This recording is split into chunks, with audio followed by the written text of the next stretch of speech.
ओम से परमात्मा नमः। मैं आचार्य हृदय अवस्थी आप सभी का शास्त्र चर्चा चैनल पर हार्दिक स्वागत करता हूँ।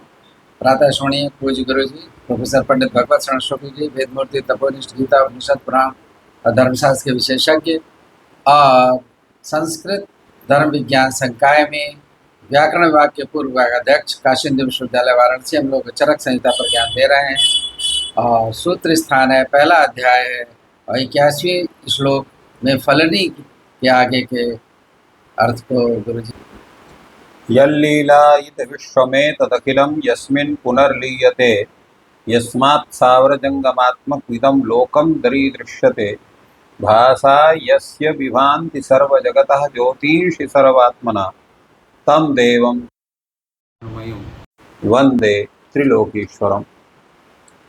शास्त्र चर्चा इस चैनल से संबद्ध सभी विद्वद्गण, सभी जिज्ञासु छात्रवृंद, सहृदय सज्जन वृंद एवं इस चैनल के व्यवस्थापक आचार्य हरिहृदय अवस्थी जी सभी का चरक सूत्र स्थान प्रकरण के दीर्घाध्याय के विचार परंपरा में स्वागत है। कल हम लोगों ने ये के यहाँ हैं मूलनी, फलनी, महास्नेह, लवण, मूत्र और पय, इनके सबके विषय में बतलाया गया था और उसके साथ साथ में मूलनी औषधियाँ कौन कौन सी उस विषय पर भी चर्चा हुई। आज हम लोग फलनी पर से विचार प्रारंभ कर रहे हैं और जो है 82वें श्लोक से चर्चा हो रही है, जिसमें फलनी जो औषधियाँ हैं उनके विषय में गणना बताया जाए। शंखिन्यथ विडंगानि त्रपुषम मदनानि च घामार्गव मथेक्ष्वाकु जीवूतं कृतवेधनम आनूपम स्थलजम चैव क्लीतकम द्विविधम स्मृतम प्रकीर्या चोदकीर्या च प्रत्यक्पुष्पी तथा भया अंतः कोटरपुष्पी च हस्तिपर्ण्याश्च शारदम कंपिल्लकार वधयोः फलम यत् कुटजस्य च। अर्थात शंखिनी, शंखिन्यथ विडंगान, शंखिनी जिसको यवतिकता या चोर पुष्पी भी कहते हैं, और विडंग वाय विडंग, त्रपुष, त्रपुष माने खीरा, जिसको खीरा कहते हैं, तो त्रपुषम यह जो है यहाँ जो खीरा है वो तिक्त रस प्रधान खीरा का ग्रहण हो गया, जो मीठा खीरा उसका ग्रहण नहीं है। मदन, मदन शब्द का अर्थ है मैन फल, इसको मैनसिल वगैरह भी कह सकते हैं या मैन फल कहलाए। और धामार्गव, धामार्गव माने जो है घिया, तरोई। और इक्ष्वाकु, इक्ष्वाकु मतलब जो है तीती लौकी को इक्ष्वाकु माने कड़वी लौकी जिसको हम लोग क्या कहते हैं, या तीती लौकी, उसको भी इक्ष्वाकु शब्द से कहा गया। जीमूतम, जीमूत का तात्पर्य है देवदाली। और कृतवेधनम, कृतवेधन शब्द का अर्थ है कोशातकी या मालकांगनी जिसको कहते हैं। आनूपम, आनूपम शब्द का अर्थ जो है यहाँ पर क्लीतानिकल अथा से उत्पन्न मुलेठी जिसको कहते हैं। और स्थलजम, स्थलजम मतलब क्लीतक, और स्थलजम, स्थलजम चैव क्लीतकम द्विविधम स्मृतम, ये दो प्रकार का है। ये जो है आनूप क्लीतक और स्थलज क्लीतक, ये दो तरह के माने जाते हैं। और प्रकीर्या, प्रक्रिया का तात्पर्य है यहाँ पर जो है लता, करंज। और उदकीरिया, उदकीरिया का मतलब है नील बुधना, नहीं वो जो है वृक्ष करंज, डिठौरी भी उसको कहीं कहीं कहते हैं। प्रत्येक पुष्पा माने अपामार्ग, चिरचिटा जी इसको जिसको कहते हैं। और अभया, अभया माने हरितकी। अंतः कोटर पुष्पी च, अंतरकोट पुष्पी माने नील बुधना। और हस्तिपर्णी, कड़ुई ककड़ी। उसको हस्तपर्णी कहते हैं। शारदम, शारद का मतलब जो फल जो है शरद ऋतु में होता है, ऐसा वो हस्तिपर्णी कड़ुई ककड़ी का जो ग्रहण है। और कामपिल्लक, कामपिल्लक माने कबीला। आरगवध, आरगवध है अमलतास। और कुटज, कुटज फल जिसको कहते हैं इंद्रजौ, उसको कुटज कहते हैं। घा मार्गव मथेक्ष्वाकु जीमूतम कृत वेधनम मदनम कुटजम चैव त्रिशम हस्तिपर्णिनि एतानि वमने चैव योज्यान्यास्थापनेषु च नस्तप्रच्छर्दने चैव प्रत्यक्षु विधीयते दशयान्यवशिष्टानि तान्युक्तानि विरेचने नाम कर्म विरुक्तानि फलन्येकोन विंशतिः। जो ये फल बतलाए गए हैं इसमें इनका उपयोग कहाँ कहाँ होता है।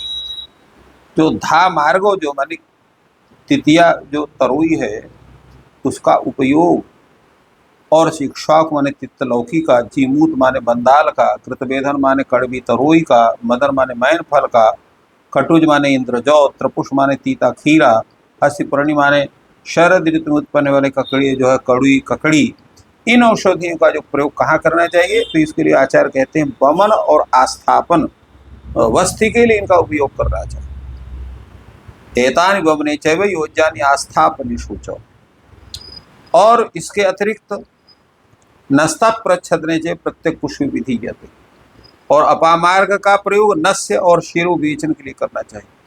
इसके अतिरिक्त जो अन्य जो 10 औषधियां हैं उनका प्रयोग जो है विरेचन के लिए करना चाहिए। तो इस प्रकार जो 19 द्रव्यों का जो नाम बतलाया गया है फलनी औषधियों में, उनका इस तरह से प्रयोग का निर्देश किया गया है।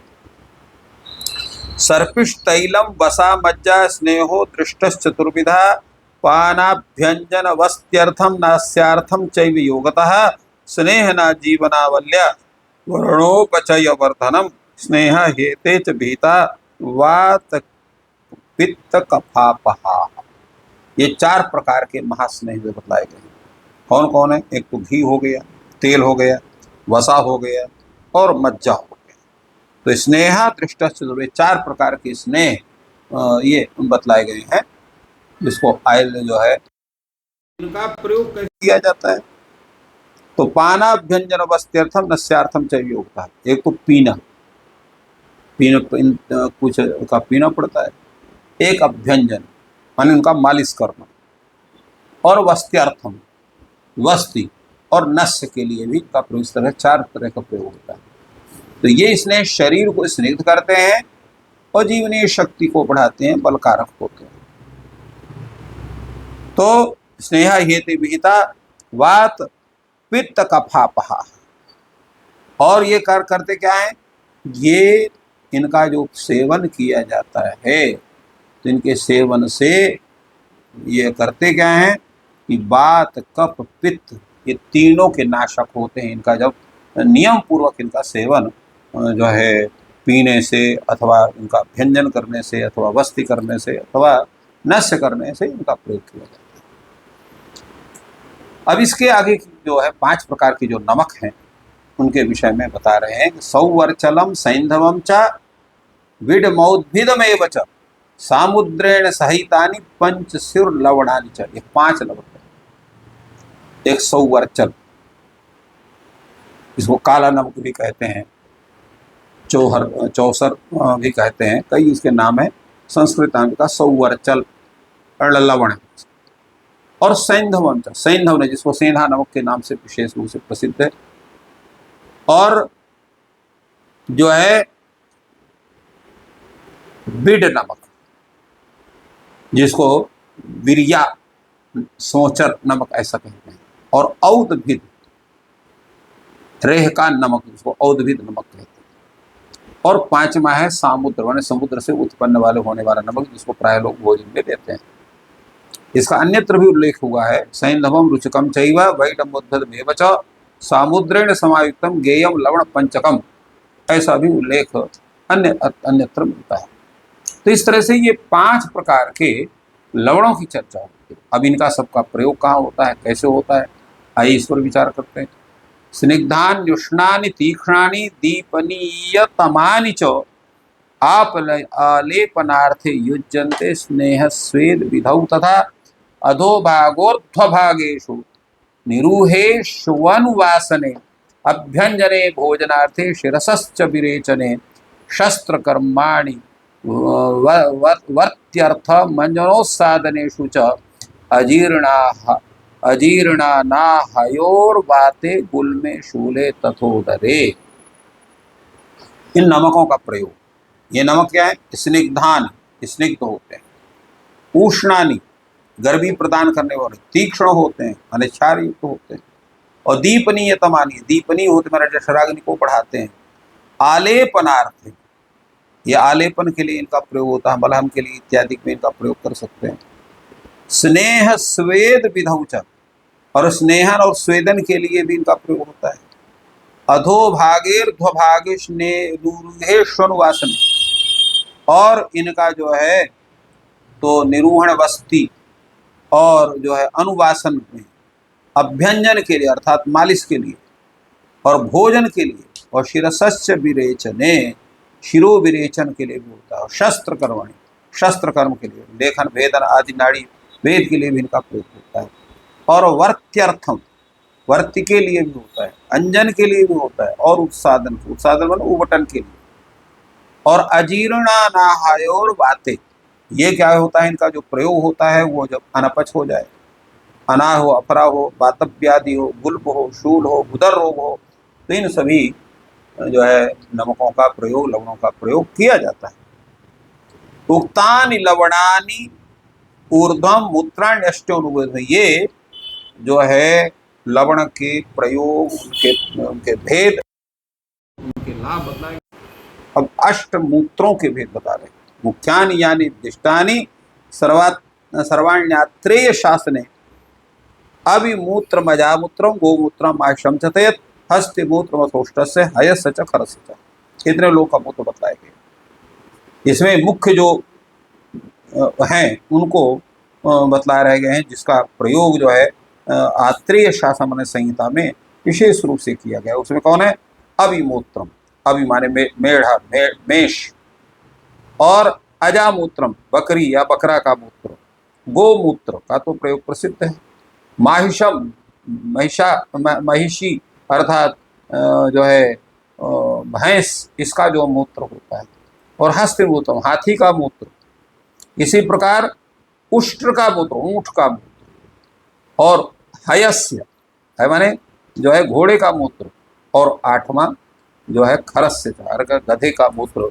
इतने मूत्रों का औषधि प्रयोग के चर्चा होती है। तो इस तरह से यहाँ पर इन सब मूत्रों के विषय में 8 प्रकार के जो हैं इनका विवेचन यहाँ पर किया गया। तो इस प्रकार चरक संहिता में जो द्रव्य आ रहे हैं उनका किया, आपका